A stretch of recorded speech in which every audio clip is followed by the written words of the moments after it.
주님께서 여러분과 함께 또한 사제의 영과 함께 루카가 전한 거룩한 복음입니다. 주님 영광 받으소서. 그때 예수님께서 제자들에게 말씀하셨다. 해와 달과 별들에는 표징들이 나타나고 땅에서는 바다와 거센 파도 소리에 자지러진 민족들이 공포에 휩싸일 것이다. 사람들은 세상에 닥쳐오는 것들에 대한 두려운 예감으로 까무러칠 것이다. 하늘의 세력들이 흔들릴 것이기 때문이다. 그때 사람의 아들이 권능과 큰 영광을 떨치며 구름을 타고 오는 것을 사람들이 볼 것이다. 이러한 일들이 일어나기 시작하거든 허리를 펴고 머리를 들어라. 너희의 속량이 가까웠기 때문이다. 너희는 스스로 조심하여 방탕과 만취와 일상의 근심으로 너희 마음이 물러지는 일이 없게 하여라. 그리고 그날이 너희를 덫처럼 갑자기 덮치지 않게 하여라. 그날은 온 땅 위에 사는 모든 사람에게 들이닥칠 것이다. 너희는 앞으로 일어날 이 모든 일에서 벗어나 사람의 아들 앞에 설 수 있는 힘을 지니도록 늘 깨어 기도하여라. 주님의 말씀입니다. 그리스도님 참여합니다. 오소서 성령님, 너희는 앞으로 일어날 이 모든 일에서 벗어나 사람의 아들 앞에서 설 수 있는 힘을 지니도록 늘 깨어 기도하여라. 안녕하세요. 대림 시기가 시작되었습니다. 대림 시기는 어떤 시기일까요? 예수님의 성탄을 기다리는 시기이지만 또 우리가 절대로 잊지 말아야 될 게 뭐냐면 예수님의 재림도 같이 기억하면서 기다리는 시기입니다. 그래서 오늘 복음은 종말에 대한 말씀이 나오는 거예요. 우리 주님을 다시 만날 사람들이라는 것을 대림 시기 때 다시 기억하는 겁니다. 한 해의 시작이기도 하죠. 우리 전례력으로 따지면. 네. 전 어렸을 때 부모님이 옷장사를 하셨었어요. 그리고 국민학교 때는 옷장사, 중고등학교 때는 식당 이렇게 하셨는데 뭐 최근까지 물건이 떨어지면은 이제 서울로 물건을 띠러 아버지랑 밤에 이렇게 남대문 시장으로 가셨단 말이에요. 그러면은 그 국민학생이었던 저랑 동생은 밤을 둘이서 지새야 했습니다. 엄마가 아빠랑 물건 띠러 가는 날은 정말 싫은 날이었어요. 예. 왜냐하면 밖에서 막 소리 나면 누가 도둑이 들어온 것 같기도 하고 무섭고 그러니까. 예. 근데 한 번은 엄마 아빠가 이제 물건 띠러 갔는데 그냥 동생하고 저녁 때 가게 문을 열고 장사를 한 적이 있었습니다. 둘이서. 그래서 가격 안 써 있는 거는 엄마 없어서 모른다고 못 판다고 그러고 이제 가격 써 있는 것만 팔았는데 그때 장사를 참 잘해가지고 한 10만 원치를 벌었어요. 10만 원치나 팔은 거죠. 그 30년 전, 40년 전, 뭐 35년 전 막 그때 얘기니까 그때 10만 원이면 굉장히 큰 돈이죠. 그래서 엄마한테 칭찬받을 생각을 하니까 무진장 기쁜 거예요. 그 돈을 아랫목에다가 넣어놓고선 이불 밑에다 넣어놓고 그리고서 이제 그날 밤에 잠을 자야 되는데 하나도 무섭지가 않은 겁니다. 엄마가 오면은 나를 1번 쌀이비 자루로 두드려 패겠다. 2번 엄청 칭찬해 주겠다. 몇 번이에요? 네, 그 마음 때문에 하나도 무섭지가 않은 거예요. 그 밤이. 동생하고 막 동생도 형아 엄마 오면 우리 칭찬받겠죠. 막 이러고 그러다가 동생하고 부푼 마음으로 이렇게 그러다가 잠들었다가 엄마를 만났을 때 그 기쁨이 굉장히 컸었죠. 오늘 복음을 보면 예수님이 너희 주어가 너희입니다. 너희 주님의 말씀을 듣고 있는 이들 너희에게 뭐라고 얘기하시냐 이렇게 말씀하세요. 이러한 일들이 일어나기 시작하거든 허리를 펴고 머리를 들어라. 너희의 속량이 가까웠기 때문이다. 속량이라는 말은 무슨 말이냐면 쉽게 얘기하면 내가 죄를 저질러서 감옥에 갇혔는데 내 능력으로는 그 죄값을 갚을 능력이 없어요. 근데 누가 나타나서 내 대신 죄값을 다 지불해주고 나를 그 감옥에서 꺼내주는 거, 이게 속량입니다. 그러니까 쉽게 말하면 너희의 속량이 가까웠다는 것은 예수님을 만나는 순간에 나의 구원이 이루어진다는 것을 의미하죠. 근데 중요한 건 뭐냐? 허리를 펴고 머리를 들으래요. 근데 여기 그 앞부분을 보면은 묘사가 어떻게 돼 있습니까? 해와 달과 별들에는 표징들이 나타나고 땅에서는 바다의 거센 파도 소리에 자지러진 민족들, 너희가 아닌 민족들, 다른 사람들, 그 사람들은 어떻게 되냐? 공포에 휩싸일 것이다. 예수님을 만나는 순간이 공포에 휩싸일 것이랍니다. 이거 사전적으로 어떤 의미도 갖고 있냐면 당혹감에 휩싸일 것이다. 곤혹에 휩싸일 것이다. 불안에 휩싸일 것이다. 걱정에 휩싸일 것이다. 이렇게도 번역이 가능해요.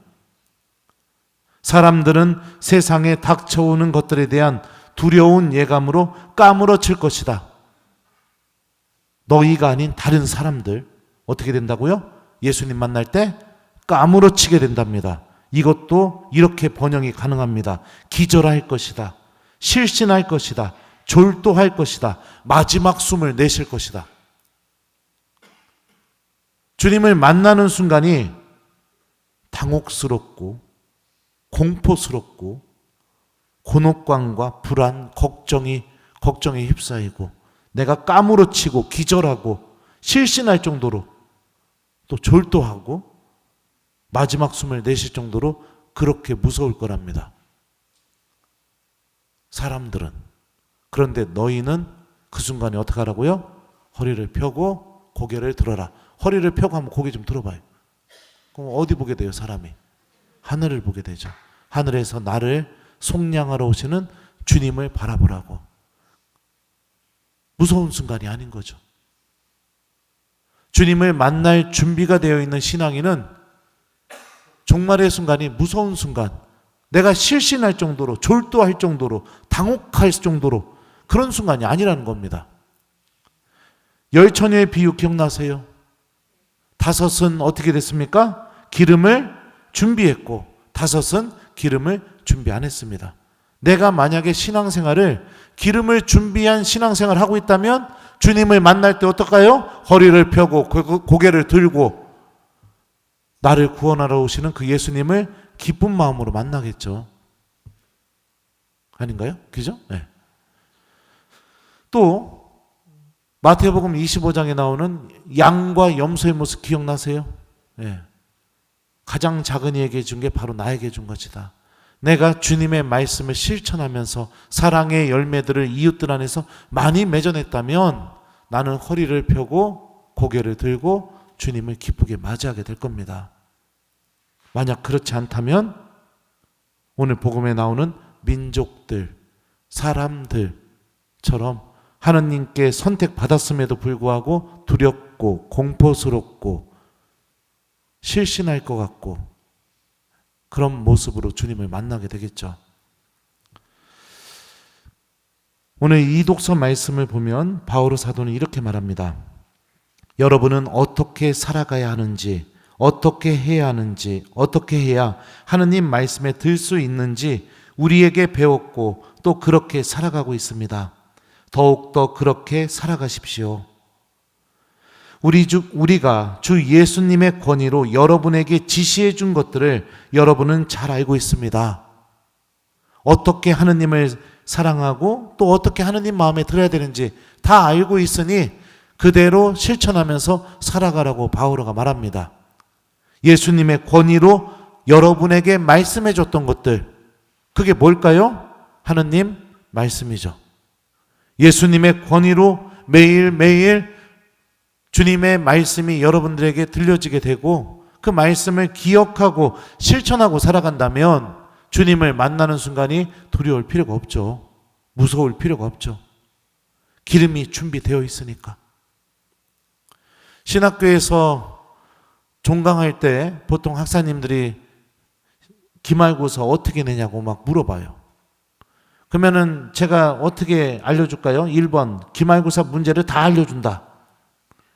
2번 두리뭉실하게 알려준다. 몇 번이에요? 네, 두리뭉실하게 알려줘요. 이런 거 중요하고 이런 거 중요하고 이런 거 중요하고. 근데 평상시에 시험 준비를 하고 복습을 했던 학사님들은 하나하나 신부님이 이런 것도 중요하고 요것도 중요하고 요것도 중요해 막 이렇게 나열을 해서 알려주잖아요. 눈빛이 막 반짝반짝 빛나면서 다 받아 적으면서 막 웃어요 막. 왜요? 기름이 준비가 되어 있으니까. 근데 시험 보기 전날까지 탱자 놀다가 아무것도 준비 안 한 학사님 어떻게 될까요? 그 시험 보러 가는 발걸음이 어떨까요? 예? 무겁죠.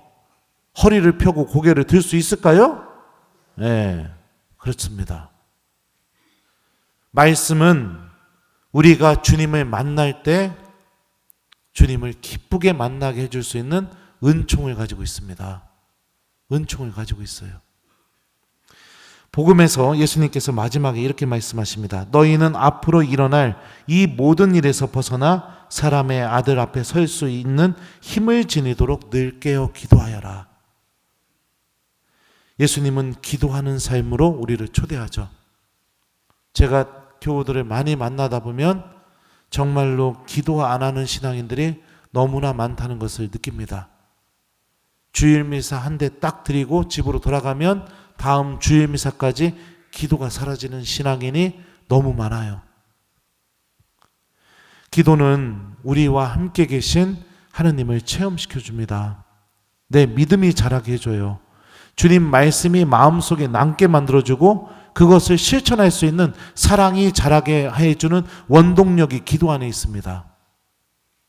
결국에 우리가 종말 때에 다시 오시는 예수님을 만날 때 오늘 말씀은 어떻게 하라고 얘기해 주고 있습니까?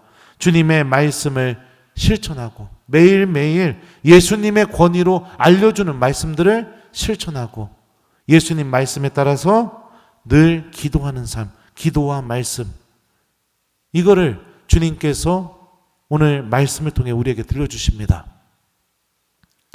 사랑하는 우리 교회 여러분들, 제가 여러분들하고 같이 산 지가 이제 3년이 되어 갑니다.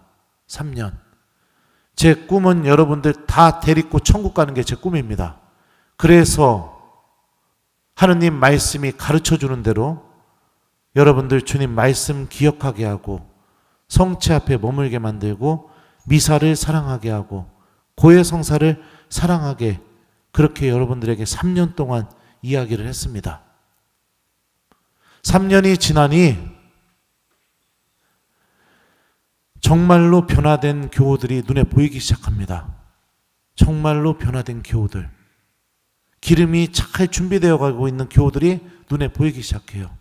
그런데 또 3년을 여러분들과 같이 살아보니 본당에 부임한 첫날부터 지금까지 단 한 번도 신부님에게 복음 말씀을 얘기해 주지 않은 교우들도 눈에 보이기 시작합니다. 전에 있던 본당에서 벌어졌던 일이 똑같이 벌어지는 거죠. 5년 동안 단 한 번도 제가 떠나는 날까지 하느님 말씀을 기억해서 이야기해 주지 않는 교우들.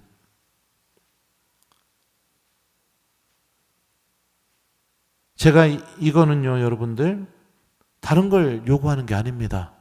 하느님 말씀이 우리를 구원의 길로 인도하는 방법이 뭔지를 여러분들에게 그대로 전해주고 있는 겁니다. 기름이 잘 준비가 됐으면 좋겠습니다. 주님을 만날 때 마치 시험 보러 가는 학생이 공부가 다 돼서 기쁜 마음으로 시험을 보러 가는 것처럼 주님 곁에 머무는 성체조배, 하느님께 자주 용서를 청하는 고해성사, 예수님을 만나는 미사, 일상의 삶 안에서 이웃사랑을 실천할 수 있는 원동력이 되어주는 하느님의 말씀, 우리가 이것을 잘 간직하고 신앙생활을 한다면 우리는 모두 주님을 만나는 날 허리를 펴고 고개를 들고 나에게 찾아오시는 예수님을 기쁘게 만날 수 있을 겁니다. 이 선택은 누가 하는 걸까요? 내가 하는 거예요. 내가 생각을 고쳐먹지 않으면 아무리 좋은 신부님이 오셔도, 아무리 훌륭한 사목 방향이 있다 하더라도 그건 아무 소용이 없는 겁니다. 자, 대림 1주입니다. 교회력으로 따지면 새해 첫날이죠.